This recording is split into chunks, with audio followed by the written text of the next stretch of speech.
देवाविन आम्ही पाहिले ते नाही, देवाविन आम्ही पाहिले ते नाही, केले काम तेही देवाचेशी. देवाविने आम्हा कोणी नाही दिले, नाही ते घेतले अनेकाचे. देव देता घेता वेदांत हे वार्ता, मनासही सत्ता या देवाची. देवाविने आम्हा कोणी नाही दिले, नाही ते घेतले अनेकांचे. गणेशनाथ म्हणे केले देव काज, गणेशनाथ म्हणे केले देव काज. देवाविन दुजे अनेक नाही, देवाविने आम्हा कोणी नाही दिले, नाही ते घेतले अनेकांचे. महान सद्गुरू संत श्री गणेशनाथ महाराजांच्या या पवित्र अशा अभंगगाथेतील आजचा हा 554 क्रमांकाचा अभंग या ठिकाणी प्रवचनरूपी सेवेसाठी घेतलेला आहे. आपणा प्रत्येकांना याची कल्पना आहेच. गेली वर्षभरापासून सद्गुरू संत श्री गणेशनाथ महाराजांच्या गेली वर्षभरापासून या अभंगावरती नाथांच्या या अभंगगाथेतील प्रत्येक चरणांचा विचार या ठिकाणी संपन्न होत आहे. आणि माझ्या या सौभाग्याने मागेही सेवा करण्याचा योग माझ्याकडे आला आणि आजही या सेवेचा योग उजनीकर ग्रामस्थ असतील, नाथांचे सगळी भक्त मंडळी असतील, आमचे आदरणीय श्रीकांतराव धवन असतील यांच्या सुंदर अशा संकल्पनेतून माझ्याकडे प्राप्त झालेला आहे. सेवेतील अभंग हा सद्गुरू संत श्री गणेशनाथ महाराजांचा आहे. या अभंगामध्ये महाराजांनी आपल्या अंतःकरणामध्ये असणारी भगवंताविषयीची अनन्यता प्रगट केली. महाराजांनी सांगत असताना आपल्या जीवनातील आपल्या अंतःकरणामध्ये भगवंताविषयी काय भाव आहे, किती प्रेम आहे, देवाविषयी आपल्या अंतःकरणातील एक विधता महाराज या अभंगामध्ये प्रगट करतात. देवाविन आम्ही पाहिले ते नाही. आमच्या जीवनामध्ये देवाशिवाय अन्य कोणत्याच वस्तूला, गोष्टीला, पदार्थाला थाराच नाही, या आशयाचा हा अभंग आहे. साधू संतांच्या परंपरेमध्ये जीवन जगत असताना साधूंनी ममता, मोह, माया, आशा, अपेक्षा या पलीकडे आपलं जीवन नेऊन पोहोचवलेलं आहे. जीव म्हटला की अपेक्षा आली, जीव म्हटला की आशा आली, जीव म्हटला की तृष्णा आली, जीव म्हटला की या सगळ्या गोष्टी ममत्व चिटकतच. पण जिथं अपेक्षा नाही ते जीवन साधूच आहे, जिथं कसलीच तृष्णा नाही ते जीवन साधूच आहे, ज्या ठिकाणी कसलंच ममत्व नाही ते जीवन साधूच आहे. खुंटलिया धाबा तृष्णेची या न्यायाप्रमाणे किंवा गेली आशा पाश निवारोनी या उक्तीप्रमाणे साधूचं जीवन ह्या विकारांच्या फार पलीकडे गेलेलं आहे.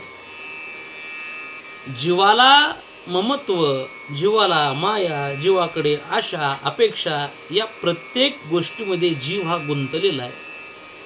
पण साधू या प्रत्येक तत्वाच्या पलीकडे पोचलेला आहे. आणि जिथं मी पण आला, जिथं माझं पण आलं, जिथं ममत्व आलं, त्या ठिकाणी दुःख हे ठरलेलंच आहे. जगद्गुरु तुकोबरायांची भाषा आहे. श्रीमंत श्री तुकोबराय बोलतात, देवा तुका म्हणे आलो सोसित संकटे, मी माझे ओखटे आहे देवा. महाराजांची भाषा आहे. आत्तापर्यंत आम्ही हे संकट सोसली, याला कारण जर काय असेल तर फक्त ममत्व, माझंपण हे कारण आहे. आणि मग सर्व साधू संतांनी आपल्या जीवनामध्ये भगवंताविषयी कोणाला थारा दिला नाही. जिथं नातेसंबंधी लावायचे तिथेही तुकोबराय बोलतात, विठ्ठल बाप माये चुलता, विठ्ठल भगिनी आणि भ्राता, विठ्ठले विन चाड नाही होता, तुका म्हणे आता नाही दुसरे. या न्यायाने जिथं नातेसंबंधी जोडायची तिथं तुकोबरांनी देवालाच जोडलं. महाराजांची किती गोड भाषा आहे. माझ्या जीवनामध्ये आई हा देवच आहे, माझ्या जीवनामध्ये वडील बाप हा देवच आहे, माझ्या जीवनामध्ये बहीण हा देवच आहे, कृष्ण माझी माता, कृष्ण माझा पिता बहीण बंधू चुलता कृष्ण माझा, या न्यायाने कितीतरी आपल्याला प्रमाण देता येतील. साधू संतांनी देवाशिवाय कोणाला जवळ केलं नाही. तुकोबरांची भाषा आहे, एक धरीला चित्ती आम्ही रुक्माईचा पती.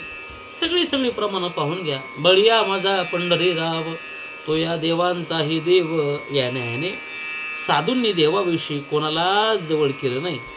आणि त्याच साधूच्या सुंदर अशा परंपरेमध्ये श्रीसंत गणेशनाथ बाबांचा जन्मच आहे, अवतारच आहे हा. आणि नाथांनीही आपल्या जीवनामध्ये भगवंताशिवाय कोणालाच थारा दिला नाही. देवाविन आम्ही पाहिले ते नाही, काही पाहिलं सुद्धा नाही म्हणे. पाहण्याचा विचार आला तर तोही देवाकडेच, बोलण्याचा विचार आला तर तोही देवासंबंधीच. बोलण्याची नाही आता देवाविन काही, देवाशिवाय काही बोलायचं सुद्धा नाही. हे जीवन साधूच आहे. देवाशिवाय काही पाहायचे नाही, काही बोलायचं नाही, हे जीवन साधूच आहे. तुकोबरा आहे आदी करून सर्व साधू संतांनी हेच केले की आपली अनन्यता भगवंताविषयी अतिशय ठिकठिकाणी प्रगट केली महाराजांनी. आणि तोच भाव सद्गुरू संतांच्या या नाथांच्याही जीवनातला आहे. काय देवाशिवाय बोलायचंच नाही, देवाशिवाय पाहायचंच नाही, देवाशिवाय कोणाला भांडायचंही नाही. म्हणजे नाथांची भाषा आहे, आम्ही भांडतोही देवालाच आणि प्रेमाने बोलतोही देवालाच. हो, हे असं का?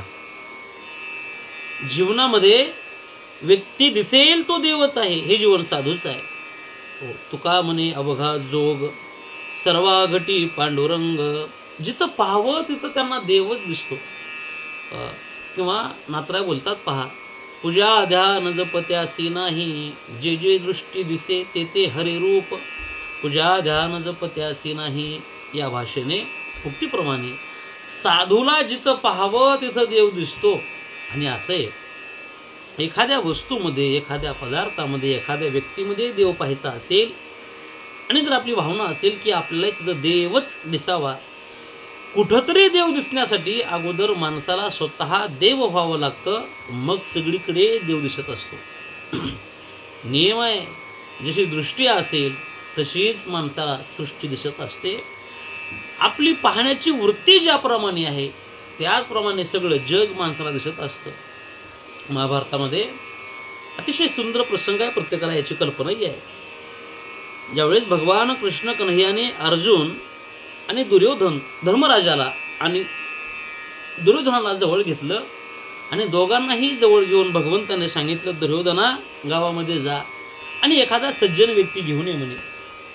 एक सज्जन व्यक्ती घेऊन ये म्हटल्याबरोबर दुर्योधन उठला आणि गावात गेला. सगळं गाव फिरून आला आणि आल्याबरोबर तोंड बारीक केलं आणि देवापुढे बसला. देवानं विचारलं, काय झालं बाबा, का नाराज झालाय? म्हणे, देवा काय कमाल आहे, सगळं गाव फिरून आलो म्हटला, पण गावात एकही सज्जन व्यक्ती नाही. अरे बापरे, धर्मराज इकडे या, गावामध्ये जा आणि एक तरी नालायक व्यक्ती घेऊन या, दुर्जन व्यक्ती घेऊन या. दुर्जन व्यक्ती घेऊन या म्हटल्याबरोबर धर्मराजाने पूर्ण गाव फिरून यावं आणि आल्याबरोबर भगवंताला सांगितलं, देवा काय गाव सुंदर आहे, आपल्या गावामध्ये एकही दुर्जन व्यक्ती नाही. काय कमाल आहे, गावामध्ये एकतर सज्जन पाहिजेत किंवा दुर्जन पाहिजेत. एक जण गेला पण त्याला सज्जन सापडलाच नाही, एक जण गेला त्याला दुर्जन दिसलाच नाही. असं होतंय का?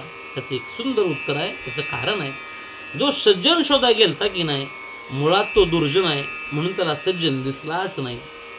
आणि जो दुर्जन शोधाय गेला होता मुळात तोच सज्जन आहे म्हणून त्याला गावात एकही दुर्जन व्यक्ती दिसलाच नाही. म्हणून दृष्टी जशी असेल तशी माणसाला ही सृष्टी दिसत असते. हा जगाचा नियम आहे. सगळीकडे देव दिसावा ही आपली भावना असेल तर सज्जन हो, कधीतरी आपणही देवस्वरूप झालं पाहिजे.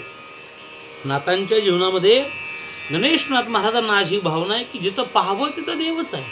हो, आम्ही देवाशिवाय काही बोलतही नाहीत आणि देवाशिवाय आम्ही कोणाला भांडतही नाहीत. हो, आम्ही देवाशिवाय कोणाला पाहिलं सुद्धा नाही. हे असं का? त्याचं एकमेव कारण आहे, सद्गुरू संत श्री गणेशनाथ बाबा आज केवळ सामान्य व्यक्ती म्हणून नाही तर साक्षात परब्रह्म देव या अवस्थेला पोहोचले म्हणून ही अवस्था आहे. हो, देवाविना आम्ही पाहिले ते नाही, काहीच पाहिलं नाही. आणखी एक तुकोबारांचा अभंग आपल्याला सगळ्यांना पाठ आहे. जगद्गुरू तुकोबाराय आपल्या अभंगात किती छान सांगतात पहा. येणे मुखे तुझे वर्णी गुणनाम, तेची मज प्रेम देई देवा, डोळे भरूनिया पाहिलं तुझे मुख तेची मज सुख दे देवा. कान भरोनिया ऐकीन तुझी कीर्ती ते मज विश्रांती दे देवा. वाहे रंगी टाळी नाचीन उदास हे दे हातास पाया सुख. याने सगळीकडे देव आहे. आम्ही पाहतो देवालाच, बोलतो देवालाच, ऐकतो देवाचंच. ही अवस्था का तयार होते त्याचं कारण आहे, अगोदर ते देव स्वरूप आहेत. आकाराशी कैसा ठाव देह प्रत्यक्ष झाला देव, किंवा मी वासुदेव तत्वता कळू येईल विचारिता या अवस्थेला साधूचं जीवन पोचलेलं आहे. आणि त्या अवस्थेहून सद्गुरू संत गणेशनाथ बाबा बोलतात की देवाविना मी पाहिले ते नाही. देवाशिवाय आम्ही कोणाला पाहिलंही नाही. सृष्टी आहे, जग आहे, एक शाश्वत आहे, एक अशाश्वत आहे, एक नित्य आहे, एक अनित्य आहे, एक सत्य आहे, एक असत्य आहे. सत्याला पाहिल्यानंतर असत्याकडे माणसाची वृत्ती राहत नाही. शाश्वत पाहिल्यानंतर अशाश्वतकडे माणसाचं जीवन जात नाही. हो, आणि ज्याप्रमाणे शाश्वताला अविनाशाला पाहिलं, हो, अविनाशाला पाहिलं की नाशिवंत वस्तूकडे माणसाची वृत्ती शिल्लक राहत नाही. तसं नाथांनी सांगितलं आम्ही देवाशिवाय काय पाहिलंच नाही. अरे काय पाहायची गरज आहे, एकदा देव पाहिल्यावर बाकी पाहायचं काय शिल्लक राहिले. माणसाची गती असते मोक्षापर्यंत. माणसाचं जीवन आहे, साधना करत असताना कुठंतरी लौकिकत्व मिळवत असताना माणसाला अपेक्षा असते की आमचा उद्धार व्हावा, आम्हाला देव भेटावा. आणि एकदा का देव भेटला, देवाची प्राप्ती झाली, आता पुन्हा काय गरज आहे बाकी काय पाहण्याची. जे पाहायचंय ते पाहायला भेटावं, आणि जे ज्याच्यासाठी प्रयत्न आहेत की नाही ते जर पाहायला भेटलं तर बाकी इच्छाच राहत नाही बाकी काही पाहावं. हे जीवन साधूच आहे. एक प्रसंग आठवतोय मला. त्या प्रसंगामध्ये तसे प्रसंग भरपूर आहेत, पण एक प्रसंग आपल्या पुढे ठेवतो की त्याला पाहिल्यानंतर बाकी कशाकडेच पाहावं असं वाटत नाही. प्रसंग फारच छान आहे, ऐका. प्रसंग असा आहे, सद्गुरू श्री सुरदास बाबांच्या जीवनातला हा प्रसंग आहे. जंगलामध्ये अंध आहेत, दोन्ही डोळ्यांनी अंध असणारे बाबा. आणि ज्यावेळेस जंगलामध्ये चालायला लागले, चालता चालता चालता भगवान कृष्ण कन्हैया समोर आला आणि भगवान कृष्णाने हात धरला. आणि हात धरल्यानंतर भगवान कृष्णाला पाहायचे पण डोळेच नाहीत. पाहण्यासाठी भगवंताची कृपा झाली आणि भगवंताने दृष्टी दिली म्हणे. ऐकलेला प्रसंग आहे. भगवंताने दृष्टी दिली, दृष्टी दिल्याबरोबर भगवंताकडे सुरदास महाराजांनी पाहिलं. भगवंताचं सुंदर असं हे स्वरूप, भगवंताचं ते नयनरम्य स्वरूप पाहिलं. सुंदर ते ध्यान असा असणारा भगवान परमात्मा. सावळा सुकुमार जैसा कर्दळी गाभा असा तो देव, राजसुकुमार मदनाचा पुतळा असा भगवान कृष्ण कन्हैया. हो, पंढरीचा आंधळा लावण्याचा पुतळा तो देव. हो, पाहिला पाहिला नंदाचा नंदन. हो, किंवा सावळा देखील आनंदाचा. कितीतरी प्रमाण आहेत. भगवंताला पाहिलं, डोळे बंद केले, आणि डोळे बंद केल्याबरोबर भगवंताने विचारलं म्हणे, सुरदासजी डोळे का बंद करताय, बंद का करताय, हे म्हटल्याबरोबर काय गोड उत्तर दिलं बघा सुरदास बाबांनी. सुरदासजी महाराज म्हणतात, देवा हो, आता तुला पाहिलंय की नाही. हो, आता एकदा तुला पाहिल्यानंतर दुसरं काहीच पाहावंसं वाटत नाही, या संसाराकडे बघावं सुद्धा वाटत नाही. एकदा तुला पाहिलं, आता संपलं. आता डोळे गेले तरी चालतंय, ही भावना जित आहे की नाही, तीच भावना नाथांची आहे बघा. देवाविना आम्ही पाहिले ते नाही. काय पाहायचे आता देवाशिवाय, देवाशिवाय कोणाला पाहायचंही नाही. तो देव दिसत असेल तर सगळं विश्व दिसतं आपल्याला. या न्यायाने महाराजांची भाषा आहे, केले का मते हे देवाचेची. आम्ही जे केलंय की नाही ते केवळ देवासंबंधी. मग जीवनामध्ये भक्ती असेल, भगवंताचं नामचिंतन असेल, हो, ही सगळी साधना आम्ही केली ती केवळ देवासाठीच. प्रपंच आणि परमार्थ यामध्ये भावना आहे, फरक आहे. प्रपंचही केला जातो तो कुटुंबासाठी केला जातो, परमार्थ करावा तो भगवंतासाठी करावा. आज थोडी गंमत अशी आहे, माणसं प्रपंचही कुटुंबासाठीच करतात आणि दुर्भाग्याने परमार्थसुद्धा आज हल्ली कुटुंबासाठीच चालला आहे. या न्यायाने देवाचंच आम्ही काम केलं म्हणे, बाकी काही नाही. पुढं देवाविने आम्हा कोणी नाही दिले, नाही ते घेतले अनेकांचे. महाराज बोलतात, देवाशिवाय आम्हाला तर कोणी काय दिले म्हणे, काय दिलंही नाही. खरं म्हणजे काय दिलं या मागे त्यांची भावना ही फार शुद्ध आहे. काहीतरी अपेक्षित वस्तू मिळावी, प्रपंचातली वस्तू मिळावी, काहीतरी आम्हाला मागितल्यावर मिळावं, ही भावना तिथं नाहीच आहे. प्रापंचिक वस्तूचा साधूच्या जीवनामध्ये काहीच स्वार्थ नाही. प्रपंचाबद्दल साधू कधी देवाकडे मागतही नाही. आपल्याला कल्पना आहे मागणे ते नाही. काय मागायचे आम्हाला? मागायचा विषयच नाही. हो हो, मागणं हे संतांच्या जीवनामध्येच नसतं. तुकोबराय बोलतात, काही मागणे हे आम्हानुचित. आम्ही कोणाला मागतही नाही, पण देवाकडे मागत असताना देवच साधूने मागितला पहा. हो, देवाकडे मागावं, पण मागत असताना देवालाच मागावं. हो, देवाकडे मागत असताना देवच मागावा. दुसरं काय मागायची गरज आहे? आम्हाला तू भेटला तरी बस. हो, भागवतामध्ये भक्त श्री प्रल्हादाचा किती गोड प्रसंग आहे. कथा फार विस्तारित आहे ती, पण मागत असताना देवाला मागितलं, देवा एकच काम कर म्हणे, या प्रल्हादाला पुन्हा मागण्याची इच्छाच उत्पन्न होऊ नये एवढंच मला दे. म्हणजे ही समर्पणाची भावना आहे, ही त्यागाची भावना आहे, ही केवळ भगवंतावर असणाऱ्या प्रेमाची भावना आहे. देवाशिवाय आम्ही कोणाला मागितलंही नाही, आणि देवाशिवाय आम्हाला दिले तरी कोण? त्यानेच दिले की हे सगळं दिले. इंद्रिय हात पाय कान डोळे मुख बोलाया वचन जेणे तू जोडसी नारायण नासे जीवपन भवरोग. हे दिलंय त्यानेच. मग जर त्याने दिलं असेल हे त्याच्यासाठीच वापरायचे. आणि आम्हीही कोणाचं घेतलं नाही म्हणले, नाही ते घेतले अनेकांचे, आम्ही कोणाचं घेतले नाही, आम्हाला देवाने दिले. आता काय काय दिले तो भाग वेगळा आहे. खरं म्हणजे देवाने साधूला जर सर्वात जास्त काय दिलं असेल तर ते केवळ प्रेम दिलं. थोर प्रेमाचा भुकेला. देव हा साधूला प्रेमच देतो, आणि प्रेमासाठीच देवाचं येणं आहे, प्रेमासाठीच देवाचं जाणं आहे, साधूच्या सेवेसाठीच देवाचा अवतार आहे. म्हणून देवाशिवाय आम्ही कोणाला मागितलंही नाही, आणि देवाशिवाय आम्ही कोणाचं घेतलंही नाही. पुढे बोलतात, देव देता घेता वेदांत हे वार्ता, मनासही सत्ता या देवाची. देता घेता तेच आहे. तुकोबरांची भाषा आहे बघा, देता देव विता नेता नेव विता, येथे याची सत्ता काय आहे. निमित्ताचा धनी केला असे प्राणी, माझे माझे म्हणून व्यर्थ गेला. तुका म्हणे कार्य नाशवंतासाठी या न्यायाने. देणाराही तोच आहे, घेणाराही तोच आहे. देणं हे त्याच्या हात. अरे तुझ्या सत्तेने वेदासी बोलणे जर तो असेल तर त्यानेच द्यावं, त्यानेच घ्यावं. या न्यायाप्रमाणे देव देता घेता वेदांत हे वार्ता, मनासही सत्ता या देवाची. आमच्या मनावरही त्याची सत्ता आहे. इथे एक शब्द मला फार आवडला, तो म्हणजे मन. मोठी माणसं बोलत असताना एक एक शब्द फार तोलामोलाने बोलतात, सहज बोलत नाहीत ते. मन हा शब्द वापरत असताना मनासंबंधी कदाचित नातांची भावना असेल. मन हे म्हणावं तेवढं सोपं नाही. तुकोबराय बोलतात, मन चंचल चपळ, जाता येता न लगे वेळ. मन एवढं चंचल आहे. चंचल ही मन कृष्ण या न्यायाप्रमाणे. चंचल असणारं मन ते माणसाच्या ताब्यात नाहीच. मग ताब्यामध्ये असण्यासाठी माणसाने करावं काय? तर त्यासाठी एकच केलं पाहिजे, हे मन आपण भगवंताच्या ताब्यात दिलं पाहिजे. एकदा का हे मन देवाच्या ताब्यामध्ये दिलं, देवाच्या ताब्यामध्ये मन गेल्यानंतर परिणाम काय? आता कोठे धावे मन, तुमचे चरण देखलिया. अर्थात चंचल असणारं मन एका क्षणात स्थिर होतं म्हणे. तुकोबराय बोलतात, देखिले तुमचे चरण निवांत राहिले, मन कासया तेजीन प्राण आपुला गे माये. म्हणून मनासही सत्ता या देवाची. मनावर ही केवळ सत्ता या देवाची आहे म्हणे आमच्या. आणि देवाची सत्ता असल्या कारणाने कसली चिंता नाही. हे मन कुठं धावणार नाही, हे मन कुठं विषयामध्ये गुंतणार नाही. आम्ही निर्भर आहोत का? आता आमच्या पाठीशी देव आहे. सगळं आमचं जीवन देवाला समर्पित आहे. काय काय समर्पित आहे? डोळे देवाला समर्पित आहेत, हात देवाला समर्पित आहेत, पाय देवाला समर्पित आहेत, समर्पिली वाणी, सगळं सगळं भगवंताला समर्पित आहे. म्हणून मनही आमचं देवाला समर्पित आहे. मनासही सत्ता या देवाची.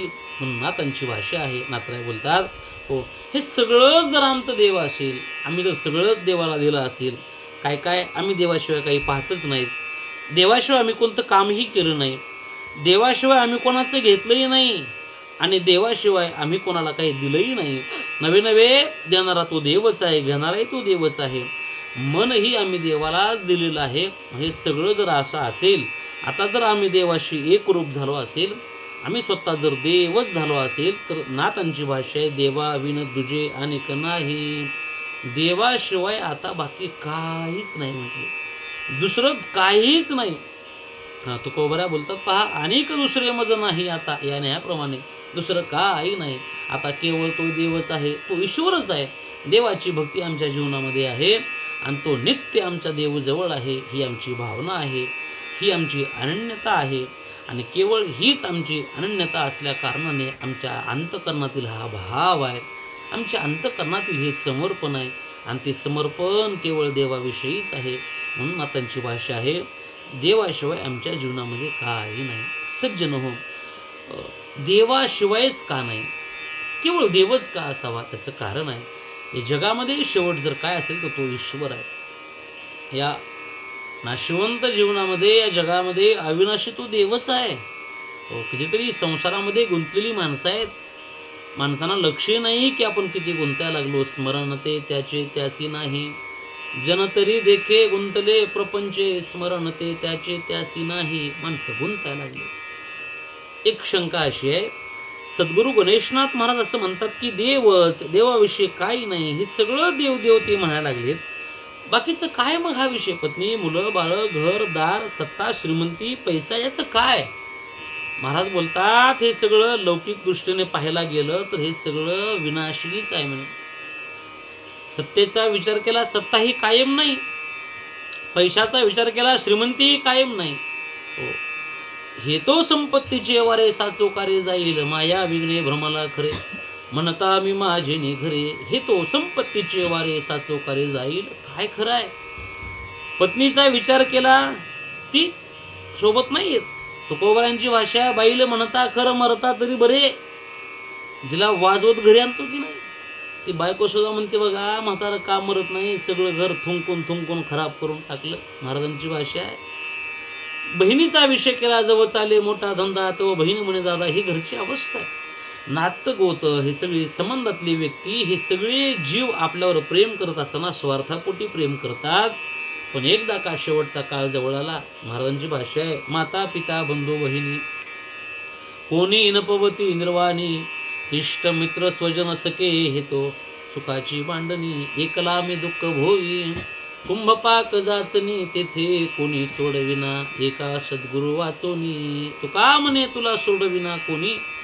एकदा का शेवटची अवस्था जवळ आली, तिथं भगवंताशिवाय आपला स्वीकार कोणी करत नाही, आपल्याला देवाशिवाय कोणी सोडवत नाही. ही सगळी मित्रमंडळी, मैत्र केला महावळी, कामा नये अंतकाळी, ही सगळी जी संबंधातली व्यक्ती आहेत की नाही, एरते माईक दुःखाची जनिती, नाही आधी अंती अवसानी. आपल्या अंतकाळात हे कोणीही सोबत राहत नाहीत. मग सज्जन हो, शेवट तो देवच आहे, आणि तो देवच आपल्याला तारणार आहे, देवच आपला उद्धार करणार आहे. म्हणून आपलंही जीवन त्या भगवंतापर्यंत पोचावं. आयुष्याच्या साधने सच्चिदानंद पदवी घेणे, तो देव भेटला पाहिजे, भगवंताची कृपा झाली पाहिजे.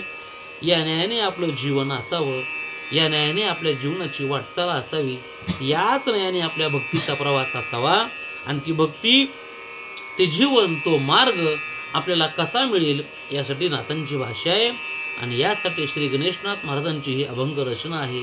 त्या तत्वाने वेदमार्गे मुनी गेले, त्याच मार्गे मी चाललो, किंवा मार्ग धावणे गेले आधी. दयानिधी संत तेनेची पंथे चालू जाता, न पडे गुंता कोटे काही. पुढं कोणताच त्रास होणार नाही, त्या मार्गाने आपण ही वाटचाल केली पाहिजे. मोडोनिया नाना मते, अनेक मतांचं खंडन साधू संतांनी केली आहे, केलेलंच आहे. केला राज्यभार चाले ऐसा, तुकोबरा बोलतात, मोडोनिया वाटा सूक्ष्म दुस्तर, केला राज्यभार चाले ऐसा. तो मार्ग साधू संतांनी आपल्याला दाखवलेला आहे. त्या मार्गाने आपलंही जीवनाची वाटचाल असावी. नाथांच्याच कृपेने आपलं जीवन पुढं चालावं. गणेशनाथांची आपल्यावर ही कृपा व्हावी, आणि योग्य तो मार्ग त्यांनी समाजाला दाखवलेलाच आहे, त्या मार्गाने आपलंही जीवन चालावं. एवढा एक उद्देश, एवढी एक भावना आपण अंतःकरणामध्ये धारण करावी. आणि नाथांच्याच या अभंगावर विश्वास, श्रद्धा, भाव ठेवून आपणही आपलं जीवन कसं उद्धारापर्यंत पोहोचता येईल, आपली ही ती दिशा कशी ठरेल, आपलंही जीवन त्या अवस्थेपर्यंत कसं पोहोचेल की तिथं आम्हाला देवच दिसावा, देवाशिवाय आम्हीही कोणाला पाहू नये, ही भावना आमच्या अंतःकरणात तयार व्हावी. देवाशिवाय आम्हीही कोणाला काही बोलू नये, ही भावना आमच्याही जीवनामध्ये तयार व्हावी. देवाशिवाय आम्हीही कोणाचं काम करू नये, ही भावना आपल्या जीवनामध्ये उत्पन्न व्हावी. देवाशिवाय आम्ही कोणाला काही देऊही नये, कोणाचे घेऊही नये, ही सुद्धा जिज्ञा आपल्या जीवनामध्ये प्रगट व्हावी. यासाठी नाथांचा हा भाव आहे. हा नाथांचे शब्द आहेत. म्हणून देवाविना आम्ही पाहिले ते नाही, केले काम तेही देवाचे जे, सर्वस्व आमचा देव आहे, करता करविता तोच आहे, म्हणून आम्ही त्याला समर्पित झालेलो आहोत. कदाचित या न्यायाचा हा अभंग असेल. अभंगाचा एक तोडका मोडका अर्थ आपल्या पुढे ठेवला. जशी संत श्री गणेशनाथ महाराजांनी कृपा केली त्याचप्रमाणे आपल्या पुढे बोलण्याचा प्रयत्न केलेला आहे. कदाचित या अभंगाचा भाव असाच असेल, या अभंगाचे अर्थ असेच असतील, कारण नाथांची शब्द नाथांच्या अर्थांपर्यंत पोहोचणे इतकी आपली विशाल बुद्धीही नाही. त्यांचं प्रेम आहे, त्यांची कृपा आहे, म्हणून आपण बोलतो. या अभंगाचा आशय असाच असेल असा माझा अजिबात आग्रह नाही. नाथाने जशी कृपा केली तसं आपल्या पुढे बोलण्याचा प्रयत्न केला. समस्त उजनीकर भक्त मंडळी असतील, ग्रामस्थ असतील, नाथांची ही सगळी शिष्यमंडळी भक्तगण असतील, या सर्वांच्या प्रेमाने श्रद्धेने गेली 1 वर्षापासून या अभंगावरती आपण सगळीजण मंडळी, अनेक महाराष्ट्रातील नामांकित प्रवचनकार कीर्तनकार मंडळी आपली सेवा देत आहेत. सुंदर उपक्रम आहे. गणेश भक्त श्री श्रीकांतरावांनी ही पवित्र गंगा आपल्यापर्यंत वाहत आणली. जी नाथांनी गंगा भगीरथ राजाने ज्याप्रमाणे पूर्वजासाठी ही गंगा पुन्हा व्हायला लावली, तिला घेऊन आला भगीरथ राजा, तसं श्रीकांतरावांनीही नाथरूपी गंगा आपल्यापुढं प्रगट केलेली आहे. आणि याच न्यायाने सर्वांसमोर हा नाथांच्या शब्दाचा अर्थ आपल्याला पाहायला मिळतोय. नाथांचे शब्द जरी कानावर पडले तरी उद्धार आहे. नाथांचा एक एक शब्द, एक एक अभंग जरी जीवनामध्ये उतरवला तरी आपला उद्धारच आहे. म्हणून हे सेवा करण्याचं सौभाग्य आपण सर्व मंडळींनी माझ्याकडे सुपूर्द केलं. याबद्दल आपणाही सर्वांचा मी आभारी आहे. आपणा सर्वांबद्दल मी अंतःकरणामध्ये कृतज्ञता व्यक्त करतो आणि माझ्या या वाणीला या ठिकाणी पूर्णविराम देतो. नाथांची आपल्यावरती कृपा राहो, आपल्या सर्वावर त्यांचा आशीर्वाद राहो, अशी एक सदिच्छा नाथरायांच्या चरणी प्रगट करतो आणि माझ्या या वाणीला थांबतो. पुंडलिक वरधर विठ्ठल, श्री ज्ञानदेव तुकाराम, पंढरीनाथ भगवान की जय. सद्गुरु संत श्री गणेशनाथ महाराज की जय. रामकृष्ण हरी.